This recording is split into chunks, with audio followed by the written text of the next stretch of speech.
Have you ever wondered how a single conversation, just one story from over 1400 years ago, could possibly provide the entire blueprint for a global faith? It sounds kind of impossible, right? But in Islam, that's exactly what happened. So let's explore this incredible narrative together. Okay, so we're going to do something a little different here. We're actually starting at the end of this story with this really powerful statement from the Prophet Muhammad. By the time we're done with this explainer, you'll know exactly who Jibril was and why this one lesson he gave became the very framework of the entire religion. So where does this all come from? Well, the story we're diving into is known as the Hadith of Jibril. Now, a hadith is a recorded tradition of the Prophet Muhammad. And this one is so important, so comprehensive, that a lot of scholars see it as one of the absolute cornerstones of the faith. All right, let's paint a picture here. Imagine this. The Prophet and his closest companions are gathered, just having a normal day. And then, all of a sudden, a man appears before them. But something about him is just strange. And this is where it gets really interesting. His clothes are described as being intensely white, his hair intensely black. Now think about it. You're in the middle of the Arabian desert. You'd expect to see some sign of a long journey, right? Dust, sweat, something. But this guy, he's pristine. And the crucial detail is nobody, and I mean nobody, in the group has any idea who he is. The mystery is just hanging in the air.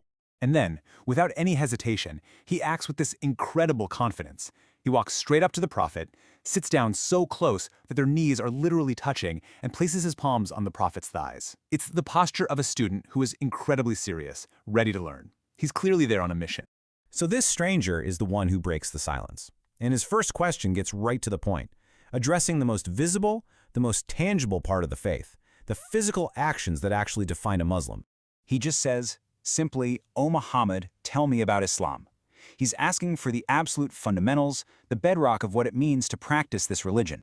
You know, the word Islam itself literally means submission to God. So when the stranger asks about Islam, he's really asking, okay, what are the actions of submission? What does a person actually have to do to be a Muslim?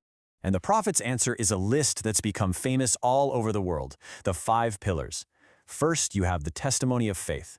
Then, establishing the 5 daily prayers. After that, paying the required charity, or zakat. Then there's fasting during the month of Ramadan. And finally, if you're able to, making the pilgrimage to Mecca, the Hajj. These 5 actions are the foundation, the outward framework of the faith. But the stranger isn't done. After confirming that the Prophet's answer was correct, which is kind of strange in itself, he goes deeper. He moves from the actions of the body to the convictions of the heart. His second question is, tell me about Iman. In other words, tell me about real, inner belief. What does a person have to truly accept in their heart to have complete faith? Iman means faith. See, this isn't about what you do, it's about what you believe. It's the unseen, theological core that gives all those outward actions of Islam their meaning. And the Prophet's response lays out 6 essential articles of faith. These are what's known as the 6 pillars of Iman. First, belief in the one God, Allah.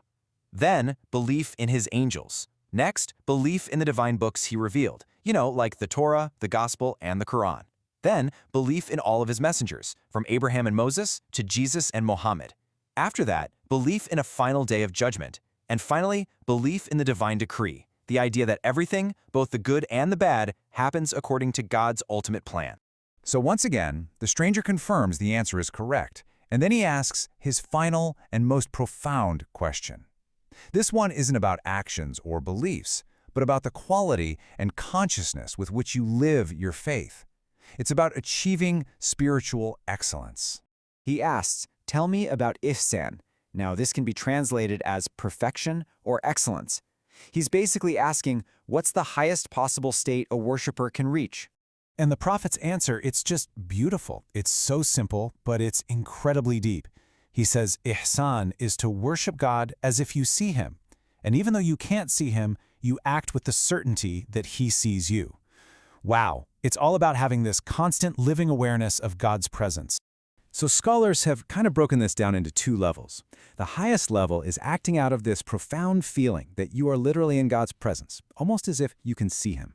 The second level, which is also a state of excellence, is acting with the complete sincerity that comes from knowing that you are always, without fail, being watched by him.